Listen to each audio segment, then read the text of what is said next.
भगवान इस जगत में आते हैं तो लोगों को अपने आप ज्ञान होता है। पहले तो शुरुआत में ये पता चल जाता है कि अरे भगवान इतना सुंदर है, भगवान प्रकट हुए हैं। दुनिया में सब जगह चर्चा होने लगती है। जब भगवान मथुरा में प्रकट हुए तो इसकी सूचना सारे ब्रह्मांड में फैल गई कि भगवान जन्म लिए, भगवान जन्म लिए। यद्यपि भगवान छिप करके जन्म लिए, कारागृह में जन्म लिए और उसके बाद नंद बाबा के यहां गोकुल में चले गए, लेकिन सब जगह पता चल गया कि भगवान जन्म लिए। इसका प्रमाण है कि जब कृष्ण बलराम मथुरा लौटे तो मथुरा में कंस ने मल्ल युद्ध का आयोजन किया था, रंगशाला बनी थी, बहुत बड़े दंगल का आयोजन था, बहुत बड़ा स्टेडियम बनाया था और लोगों के बैठने की बहुत सुंदर व्यवस्था थी। कई मंडल के मंच बनाए गए थे और वो किस लिए बनाया गया था, किस लिए वो यज्ञ किया जा रहा था, धनुष यज्ञ और मल्ल युद्ध, कृष्ण बलराम को मारने के लिए। ऐसे ऐसे यज्ञ दुनिया में होते हैं। भगवान को मारने के लिए यज्ञ हुआ था। तो रंगशाला पर ही कुबलया पीड़ हाथी को रखा गया था और महावत को सिखाया गया था कि दोनों लड़के जब ही प्रवेश करें तो तुम हाथी को ऐसे खड़ा करना तिरछा कि वे निकल न सके इधर, और उनको पकड़ करके हाथी के द्वारा चिरवा देना या दबा देना, मर जाएंगे दोनों। तो महावत बिल्कुल निश्चिंत था। ठीक है, कंस का आदेश था कृष्ण बलराम को मारने का। जब कृष्ण बलराम आए तो और डट करके हाथी तिरछा खड़ा हो गए। तो बलराम जी तो चुप रहे। भगवान कृष्ण ने कहा, ए महावत सुनो, हाथी को दरवाजे से थोड़ा किनारे खड़ा करो, हम लोगों को जाना है रंगशाला में। और नहीं हटाया ना, भगवान ने उसको उत्तेजित किया, अगर नहीं हटाया ना तो हाथी के साथ जमराज के यहां भेज दूंगा, समझे। और अब तो पहले से ही वो प्लान किया था इनको मारने का, और कृष्ण की बात से तिल मिला गया। उसने सोचा सचमुच के बहुत बदमाश लड़के, ठीक सोच रहा है, कंस इनको मार देना चाहिए। तो हाथी को बिल्कुल टाइट कर लिया और कृष्ण के सामने खड़ा कर दिया। और कृष्ण लगे अपना धोती जो पहने थे उसको कछनी काछने लगे और पीताम्बर को लेकर के बांध लिए कमर में, और बार बार कहे, हटाते हो कि नहीं, हटाते हो कि नहीं। छोटा सा बच्चा 11 साल का और इतने बड़े हाथी को चैलेंज कर रहा है, हाथी वाले को थोड़ा भय नहीं था भगवान को। भगवान को क्या भय होगा? क्या भय हो सकता? तो महावत ने कहा, नहीं हटाऊंगा, क्या करोगे?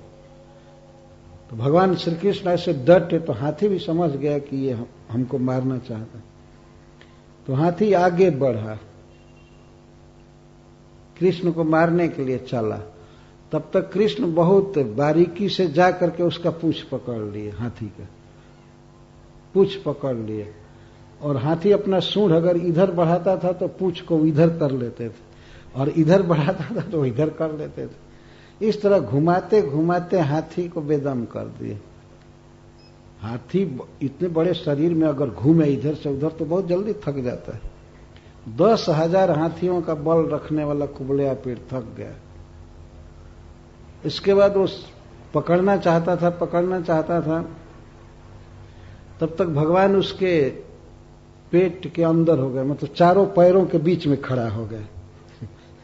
बड़ा हाथी था तो भगवान आराम से खड़े हो गए। वो हाथी को कम दिखाई पड़ता है, उसके साइज के अनुसार उसकी आंखें नहीं होती हैं। शरीर के अनुसार देखा जाए तो उसको इतना बड़ा बड़ा आंख होना चाहिए, लेकिन छोटी छोटी आंख भगवान ने दिया। कुछ लोग कहते हैं कि बड़ी आंख दे देंगे तो हाथी को बहुत अभिमान हो जाएगा कि मैं इतना बड़ा हूं, तो पता नहीं क्यों छोटी छोटी आंख दिए। तो वो खोजने लगा, कहीं नहीं मिले कृष्ण, तो सूंड से फिर सूंघने लगा, ऐसे भीतर करता था अपने पैरों के बीच में। तो भगवान कोने में हट जाते थे। फिर खोजता था, फिर कोने में हट जाते थे, ऐसे हट जाते। एकाएक फिर निकल करके बाहर हुए। निकल करके बाहर हुए तो हाथी जोर से अपने दांतों से मारा, उनको खदेड़ा। कृष्ण भागने का नाटक किए और भागने में भी फिर थक करके गिरने का नाटक किए। तो हाथी ने देखा कि ये लड़का गिर गया है, थक गया है, और ऐसे भी कहते थे बाप रे बाप, बाप रे बाप, मार देगा हाथी, जिससे कि हाथी का उत्साह बढ़े। तो भगवान जब गिर गए भूमि पर तो उसने अपने दोनों दांतों से मारा कृष्ण के ऊपर, लेकिन ज्यों कृष्ण के पास उसके दांत गए त्यों ही कृष्ण उठकर भाग गए। तो उसके दोनों दांत पक्का रोड पर ठा से लगे, उसको बहुत पीड़ा हुई। पीड़ा हुई, तिलमिला गया। इसके बाद फिर भगवान उसका पूंछ पकड़ करके लगे घुमाने, घुमाते घुमाते पटक दिए, पूंछ पकड़ करके घुमाते घुमाते पटक दिए उसको। और पटक दिए तब बलराम जी भी साथ में आ गए और दोनों भाई दोनों दांत उखाड़ लिए हाथी का, और उसी से पीटने लगे हाथी को। और महावत पर भी भगवान ने ऐसे चला दिया, वो हाथी पर से मरकर गिर पड़ा, वो भी मर गया। इसके बाद दोनों भाई रंगशाला में प्रवेश किए। कोई हथियार लेकर नहीं आए थे, ब्रज में हथियार था ही नहीं, तो बांसुरी बजाते थे, हल चलाते थे। बलराम जी कृषि के इंचार्ज थे और श्री कृष्ण गोपालन के इंचार्ज थे। बलराम जी हलधर हैं।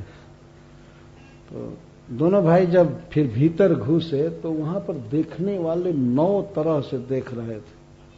किसी किसी को कृष्ण बहुत प्रिय लग रहे थे, किसी किसी को बड़े बड़े पहलवान पर्वत की तरह दिख रहे थे, किसी को स्वजन की तरह दिख रहे थे, स्त्रियों को मूर्तिमान कामदेव की तरह दिखाई पड़ते थे जो माधुर्य भाव वाली थी। इस तरह बहुत तरह से देखे। तो मैं एक बात कहने जा रहा था, जब ही दोनों भाई प्रवेश किए और उनको बैठाया गया एक मंच पर, तो मथुरा के लोग आपस में बात करने लगे, खुलम खुला बात कर रहे हैं। स्त्रियां आपस में बात करती हैं, पुरुष आपस में बात करते हैं। स्त्रियां खुलकर कहती हैं, सखी जानती हो ये कौन है, ये कौन है जानती हो? ये साक्षात भगवान विष्णु है, ये साक्षात भगवान है, और इनका जन्म हमारे ही गांव में, यही मथुरा में ही हुआ था। इनके पिताजी कंस के डर से चुरा करके ले गए। स्त्रियां आपस में बात करती और पुरुष बात करते हैं। तो जब दंगल चालू हुआ पहलवानों के साथ, तो कहां बड़ा बड़ा शरीर वाले पहलवान और कहां छोटे छोटे शरीर वाले फूल से भी अधिक सुकुमार कृष्ण बलराम। जब दंगल चालू हुआ तो स्त्रियां बहुत रोने लगी, कहने कि ओहो कितना अन्याय हो रहा है इस सभा में, इतने कर्कश पहलवानों के साथ इन सुकुमार बच्चों को लड़ाया जा रहा है। तो उस समय कुछ स्त्रियां सांत्वना देती हैं अन्य स्त्रियों को, तुम चिंता मत करो, तुम नहीं जानती हो ये कौन है, ये साक्षात भगवान है और इन लोगों को मारेंगे। तो ब्रज में हुई सारी लीलाएं बोल दी। एक कालिए का दमन किए, इंद्र वर्षा कर रहे थे तो 7 दिन पर्वत उठाए, ये साक्षात भगवान है। बताइए, मथुरा में एक एक व्यक्ति को पता हो गया था कि ये भगवान है, और मथुरा छोड़ दीजिए सारे ब्रह्मांड में पता हो गया था कि ये भगवान है। इतना भगवान सुंदर होते हैं, इतना तेजस्वी कि ये खबर फैल ही जाती है।